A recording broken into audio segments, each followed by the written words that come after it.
60% of small business close within 6 months after a cyber attack. You don't think about these things until it happens. 21% of engaged team members are more productive in their roles. Invest in your people first. Remember that engagement drives retention. Retention delivers consistent service, and then consistency creates client value and loyalty. Hello everyone, and welcome to the Affordable Staff Podcast. Hello Lisa, how are you? Good, thanks David, how are you? Good, Happy New Year. Happy New Year. Yes, time flies, doesn't it, when you're having fun? 2026, the last time we caught up here, so to speak, we were in the Philippines talking Christmas. Yes, that's right. That's right. So we've had a nice little break over the time, so we thought that it'd be a good opportunity for us to catch up and have a talk about happenings in the outsourcing world. Yes, going in with a bang. Yes. So there's a couple of topics that we're going to discuss today. One of them is around data security. Again, we've discussed this previously, but I really want to delve in deep around a specific area in relation to it. And we also, actually, Lisa, how would you explain the second topic? The service profit chain. I think it's really topical because we have invested quite a bit of time, and we continue to do so on a daily basis at this time of year and the later part of last year, to connect with every single client and use that as a touch point. And we've had a number of questions which are quite common, so I thought it was good to throw in for today. Yeah, perfect. So I'll start off on the first one. Because this is your passion. This is my favourite topic. Can I actually say that when I've been talking to people, they've been complimenting us on the podcast, which is kind of scary but good to hear that people are listening. But you are known as the tech guy. Oh, really? Yeah. There you go. I am known where I live as well as the tech guy. One of the guys who is my neighbour, he came to me to talk to me about how to do Windows updates, and I've got no idea. So yes, it seems I'm known as the tech guy. Interesting stat that I wanted to share first of all, because I love my statistics. In 2024, Australia recorded 47 million data breaches. That was in 2024. So that's about one every second, which is a little bit scary. Now, in 2024, from comparing to 2023, it was a 12-fold increase from the previous year. So that most recent data that we have, that's a massive increase. So you can imagine, since that period of time, how it would have increased over time as well, which it blows my mind. Specifically, so we have a lot of things in place. Like I know that we have in place like multi-factor authentication. We use an app called LastPass, and LastPass is there for us to be able to generate secure passwords and record secure passwords. We have a password policy around the passwords and how they're created and the types of passwords. Now, the interesting thing around this whole topic of passwords is there are still so many organisations that aren't using multi-factor authentication and that aren't using secure passwords. Now, there's another stat that I found beforehand. 60% of small businesses close within 6 months. 60% of small business close within 6 months after a cyber attack. Now, that's a lot of business. That's like a large number of businesses that are closing as a byproduct of cyber attacks. And the thing that the point around the whole cyber attack is passwords. It's really important for you to have a secure password. We are still coming across now through our business and working with clients. We are still coming across clients that are still using very, very basic passwords. The suburb with the postcode, the password one, or password exclamation mark. So I think it's really important to, when you are looking at your business overall and how much you're going to protect it, knowing that 60% of small businesses go out of business as a byproduct of a cyber attack, that it's important to make sure that you are protecting yourselves as much as possible. I suppose if you think about some of these stats, when you compare 2024 then 2025, if you think about personally how many different approaches we get, whether it be an SMS saying, we've tried to deliver something to you, click here, or emails. David Judge sent me an email saying, can you just, I'm really busy and I'm in a meeting, can you just send me through those details? They're getting very smart. So I can understand why it's been becoming more challenging to navigate through what's real and what's not real, especially with AI coming into play. But I certainly think that we've got a great structure to be able to help coach and guide through it. And I think it's a matter of making sure you are aware. One of the most challenging things is for a business is they don't know what the impact is going to be until they feel it. And then when you feel it, we've worked with many clients beforehand who they come to us because they were working, they chose to go direct or a work from home option, which in my opinion, again, that is an option. Yet you have to remember that first of all, if you have someone working from home, and if you're working direct, you're generally getting them to supply their computer. So, and this blew my mind years ago. We were finding team members, this is years ago before we had any of their security measures in place, that were storing all their passwords on a notepad. They just had sitting on their desktop computer, which could cause all sorts of issues. Obviously now we're a lot more mature around our journey. So, that's not to suggest that people that are new to the outsourcing space that they're using that methodology, but I would audit that if you're listening to this and you're thinking, I am working direct or I am working with a relatively new outsourcing company. How do they handle that? What procedures do they have in place? Because it took us a period of time on our journey to get to where we're at now. So I think that knowing that that the maturity of cyber attacks is increasing, and you have to help yourself, first of all, at a foundational level to make sure you are using secure passwords. There are reports now that multi-factor authentication isn't the most effective method now. And there are reports that have come out through our IT company that we use. There are reports coming out from them that people are able to bypass multi-factor authentication now, which is a little bit concerning. It is a little bit concerning. So for us as a business, hence the reason why we have everyone working from a secure operation. Even if you have people that are working from home, like I said beforehand, we were just discussing around them supplying their own computer. How secure is the environment? They're obviously supplying their own internet. We've discussed this in previous episodes where you can't lock a person down to when it comes to logging into your systems, because the IP address will constantly change because it's a public connection. Like you're not getting a dedicated line. You're paying for a home line just like anyone else is. So there are additional risks that are just in play, really. So I think really for any business, the first thing, making sure that you're using some type of password management software. You can get that on your phone. You can, like I said, we use LastPass. I have LastPass installed on my phone. I have LastPass installed on my desktop computer. Anytime I'm creating a new account or I'm logging into something new, I get LastPass to generate it, save it. It's locked in a vault. There were reports of LastPass having a data breach years ago. It was one time. I spoke to them about it, and it's like we get that all the time. It's like it's that one time. Every other software, Vault software as well, they've had issues as well. So first of all, strong passwords, using a password, like using password security, even though multi-factor authentication is one of those areas where it's in question at the moment. So I still would use multi-factor authentication. The importance of making sure that you're not... We live in a world today where the unfortunate thing is you can't trust everyone. No, not as much as we used to. Yes. And when it comes to sending a password to someone, how are they storing it? When you're sending information through to someone, how are they storing it? That's why we have systems and processes that monitor everybody. It's part of the process, right?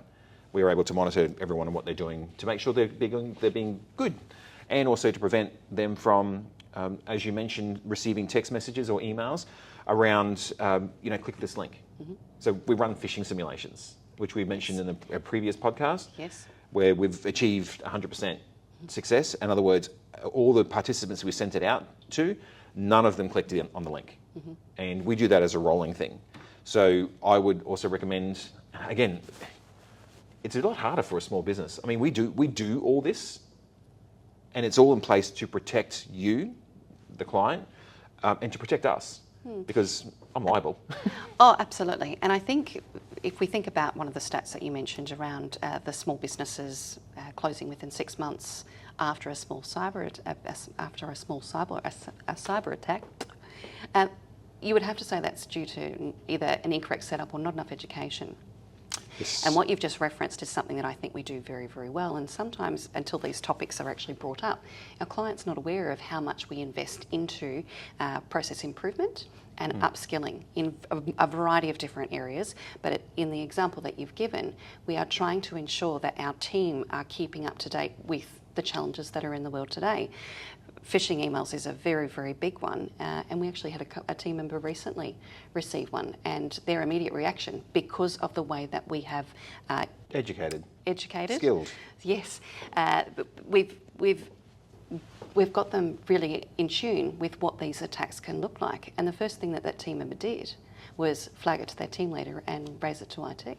Yes, and that's exactly what we want to have happen, right? So I am mentioning a whole bunch of measures which I believe you should have in place, including phishing simulations or phishing training, bullphishing training, critical. But again, as a small business, there's so many things to do. We do it for you. So I think that's the important thing to note. And then ongoing education around where the current threats are.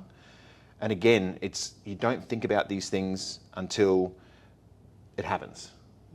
And the number of 60% of small businesses closing after it's another one of those attack. Examples of it won't happen to me. Yes, and so I mean those are pretty high odds. Those actually are pretty high odds. It's over 50%. Yeah, some of the stats that you come up with are always a surprise, but that one's always going to stand out to me. That's huge. It's a three-fifths chance. Yes.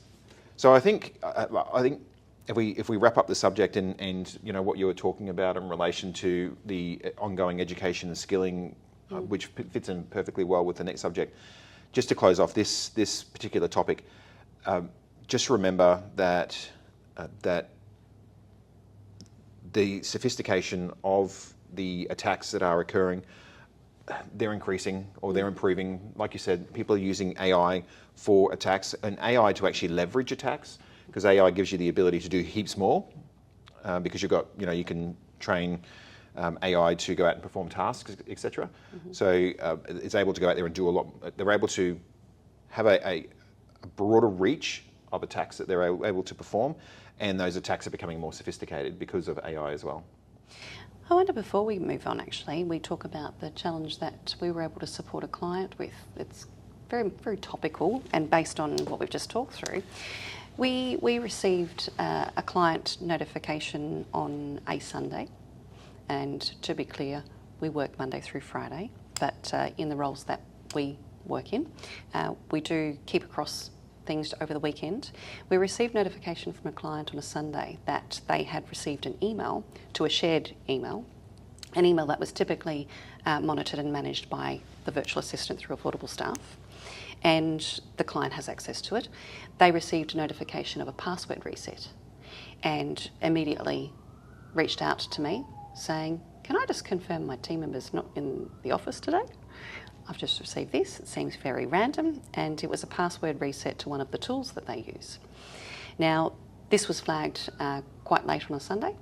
It was also lodged with their local IT support, which included information that they provided the initial setup, best practice, and they looked after not just the setup of the team member, but also the local business. Now, Monday morning, first thing, I jumped on a phone call, and at the first thing that our local IT team in the Philippines looked at was this. Within half an hour of raising this, first and foremost, we'd obviously acknowledged it to the client, but within half an hour we had isolated and started risk assessment within half an hour of them walking in the door. Yeah. Now, I'm sure that you've got some things to add because you're across the detail here, but I just want to highlight that at 4 p.m. that afternoon, we had many conversations, updates, and comfort being provided from our service to our client. But at 4 p.m. on that afternoon, their IT company that was contacted at the same time on that Sunday afternoon contacted me asking for the initial information. I had the impression that they were just starting to look at it. We were at the tail end of wrapping everything up. That's the. I hope that gives clarity around the priority that we place around data and security. And we say this very regularly, and we talk about it until we're blue in the face because we're very passionate about it. But I don't love having these scenarios, but I genuinely get excited and love when we can demonstrate when things do go wrong in areas, we're very good at shining. Yeah, and I think, so we obviously have, policies in place as to how we handle different scenarios. In this particular scenario, because of the nature of what it was, it didn't require us to get our security guys activated on Sunday. They're available 24/7. I remember landing in Manila once and I was transiting from one terminal to another terminal. The plane had just landed. I turned on my phone. I saw what appeared to be an odd email that came through, and I thought, "Oh, have I potentially been hacked?" I have multi-factor authentication. I have everything on, but I thought, "Okay, is this a potential risk?" I messaged as I was waiting for my bag. I walked outside and hopped onto the bus. By the time the bus was pulling out, my account had been isolated, and it was about 10 o'clock at night. Isolated by us. Our support. Yeah. Yes. Yeah, because we control the account. So so we isolated it. It was isolated within a very, very short period of time. We reached out using our channels, the agreed channel that we have in place, and within a minute of me going and putting a message there, and we have about 12 people on there, I received my initial response. I loved hearing about some of the facts that we uncovered with this particular case. The client was very impressed that we were able to dive into quite a bit of detail in isolating the IP address of which the potential hack was from. It was completely not within the affordable staff. The password reset was actually from another place. Yes. But we were able to give her all of that detail. Yeah, exactly.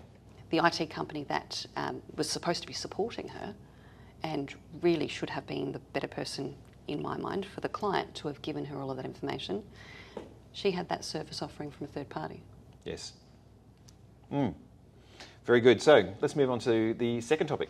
Yeah, now this topic I think is very topical. As I mentioned earlier, we have been connecting with every single client as we led into Christmas, and we've continued on post our break, taking the opportunity to seek some feedback, get a bit of a finger on the pulse as to how things have gone in 2025, and start to plan ahead for 2026. It's been a really good opportunity to get some feedback, and one of the common questions that we've been asked is just around the value of the service offering.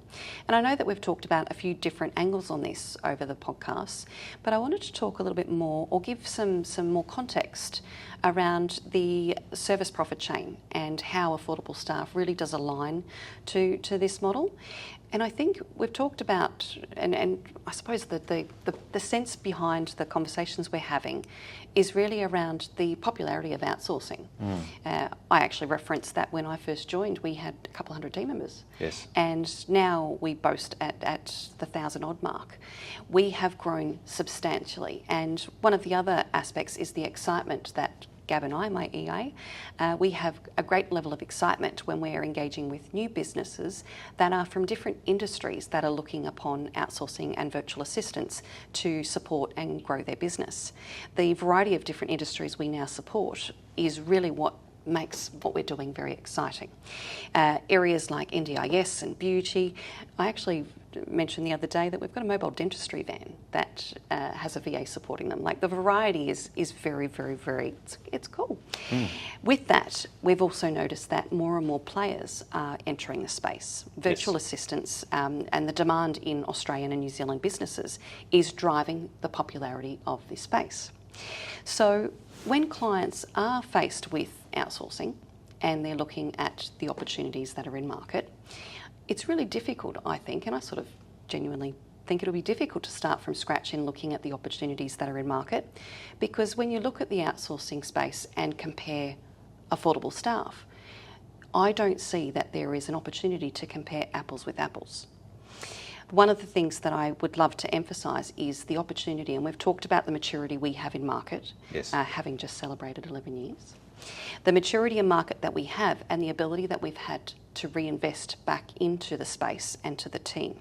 Hence the link to the surface profit chain. The surface profit chain talks about the benefit and the ability to grow and scale businesses based on investing into the staff to then have the benefit to our clients. And I know that we're sort of rehashing on topics, but it seems to be still a common question. So I thought, due to feedback, and we've had a lot of people talking within these check-ins about podcast. Yes. And I mentioned to you it's good, but not so good to hear because we catch up once a month. It's taking me out of my comfort zone. But I do love talking about things that we're having in market. It's topics that are trending. So to be able to share our insights and our stories, like the security ones, I do like sharing what we're talking about to the broader audience because there's obviously the questions are being asked, so why not share? So the one thing that I wanted to emphasise around the way in which we have the surface profit chain model is around our continual investment back into the team. We are far from a business that just pays a salary and says, you just keep doing what you do. We have a model that is investing back into the team and providing what we call the total rewards. Total rewards being that we are providing based on market or industry standards, based on what we're hearing from feedback from team members, and based on what we've learned in comparing our model to others, especially work from home, Yes. and the investment into engagement. And I think that's a huge piece, and sometimes it's undervalued. I think we mentioned, I think it was in our last catch-up, we talked about a team member that came to connect with us in a smaller team building activity, and she had transitioned to a work from home and joined us and shared with us the space that she was in now and how much she missed the team, from coffee catch-ups in the morning, sharing a table over lunch, and even things like Osborne. Having that ability to be able to connect and engage and have more of a sense of purpose. One of the things that I talk to our clients about quite readily is this is more than just sitting at a desk and working for you. We want to make sure they have a sense of loyalty and reliability to the Affordable Staff brand. Yes. Somewhat similar to going into your local coffee shop and walking in and they say, Lisa, it's just the usual, asking about your children. I think it's really important that our clients have a better understanding on the importance of that model. Yeah, and I think I'll reflect back in the very beginning when we first started the business 11 years ago, or started in office 11 years ago. Mm-hmm. We've been running the business a few years prior to that, and everyone was working from home. And I remember one of our new employees that we had started working, Karen, our general manager of operations over in the Philippines. Hey, Karen. Karen kept trying to catch up with her and was like, she kept rescheduling. And one day we saw a Facebook update saying that she just had her baby. So the model and that team member making the comment, I remember that comment saying, it's just not the same. So again, reflecting back 11 years ago when we first started the business, we would, when we were visiting there on Friday afternoons, we'd set up a barbecue out in the front car park and we'd set up a whole bunch of tables.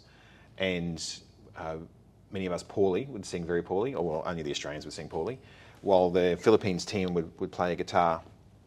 And there was something magic that happened on that Friday night, on those Friday nights when we were there, when they would be holding those events at the front. And I looked at it and I thought, you know what, we need to keep that.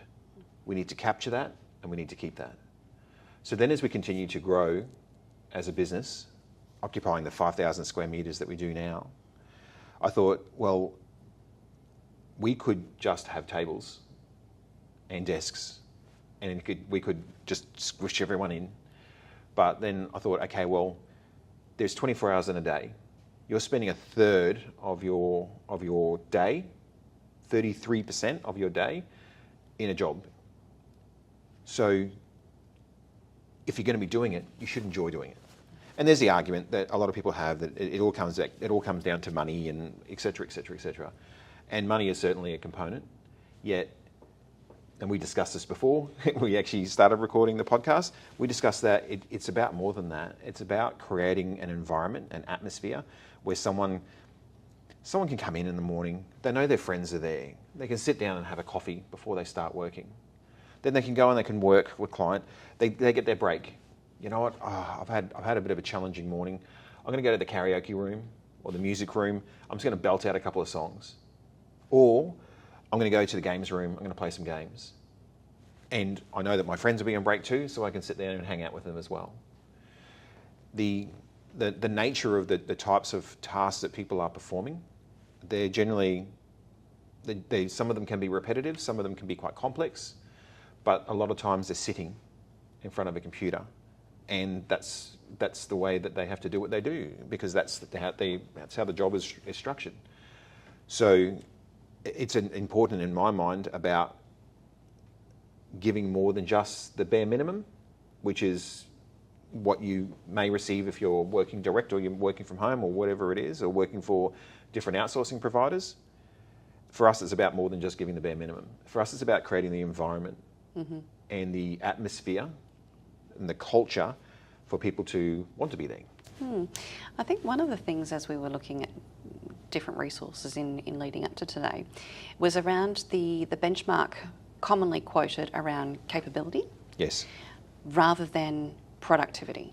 And I think the capability component, I noticed there was a stat there of 70% challenges come from poor onboarding and support. And I think if we look at, I think we spoke last podcast around just meeting the immediate needs of the role, of the scope of the opportunity in this is what I want my team member to do, tick these boxes and I'll be happy. Now, there are other companies in market or other opportunities to employ direct where that's the objective. It's just around the capability. Whereas I think the productivity component and the focus that we have on that really does stem to the engagement piece. Yes. 21% of engaged team members are more productive in their roles. Yes. Actually, engaged teams are 21% more productive. So what I find fascinating about the whole science behind it, and there is science behind it, right?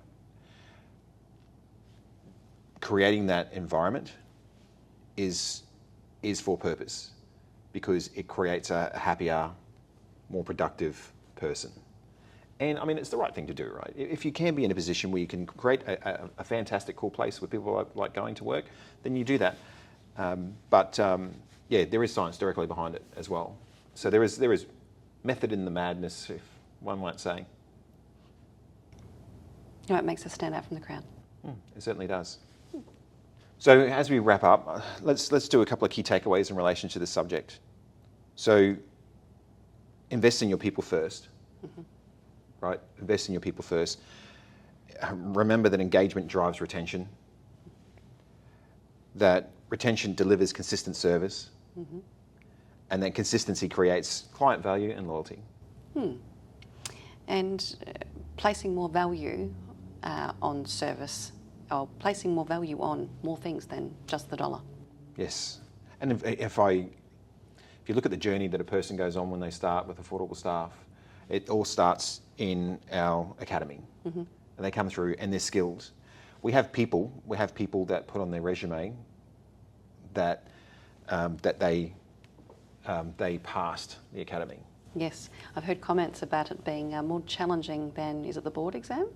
No, it was at a point in time. What we've done is we've really worked to develop it to look at a person where they're at that given time and how we can tailor the education that we're providing to them. So we're talking like visual, auditory, kinesthetic. Different people learn different ways. I used to be a visual learner, now I'm becoming an auditory learner, which is really fascinating. I think it's because of listening to podcasts and all sorts of stuff. Yes. I learn a lot better now when I'm listening to things. And then giving people opportunity to fill those gaps.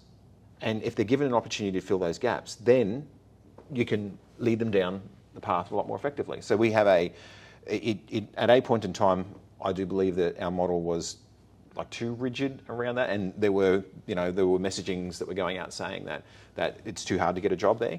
Now it's shifting to be more of a tailored experience for the individual as they're coming through, using AI to back it up as well to assist with that person coming through, meaning that we're getting a good quality person. And then the model itself, there's all the other additional support mechanisms that we've discussed beforehand for the client as a part of the model that we've created for the client, their total rewards for clients, and all that support that we put in place for the person, the doctors, the nurses, the annual health checkup that we do for everyone to make sure that they're okay, that they make sure that if there are any underlying health issues that potentially could come up, that we are able to address them as a part of that.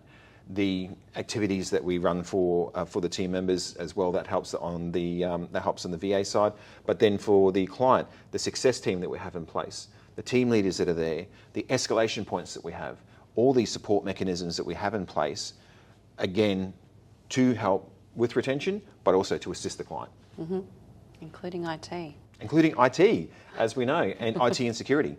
Having access to, I don't know if I've mentioned this in a podcast beforehand, I've always visualised when a computer breaks down, sort of like a Formula One car pulling into a pit stop, and they take the wheels off and then they put the wheels back on, and then the car drives out really super fast in a couple of seconds. That's what it's like replacing a computer when a computer breaks. It's just like zip, zip. It was actually fascinating to watch the sequence of events that happened from the very first contact on that Monday morning. Yes. It's very impressive. We always plan for worst case scenario, hope for the best, but to see exactly how we were able to navigate, isolate, update, it was amazing. Yes. Excellent. So, thank you, Lisa, for your time. Thank you, David. Thank you for listening. Yeah, thank you for everyone listening. If there's any questions that you would like answered, or if there's any topics that you'd like us to discuss or delve in deep, I mean, we're an open book. We're happy to discuss anything around our journey at Affordable Staff and how we do what we do, because it's like we said in a previous podcast, our offering has matured over a period of time. Certainly has. Based on experiences, some of those experiences being good experiences, some of those experiences being challenging experiences where we've had to learn from it, and we're in a place now where we can feel we're 11 years old. Speak for yourself. Yes, that's right. So again, thank you to everyone, and look forward to talking to you all on the next podcast. Thank you, Dave.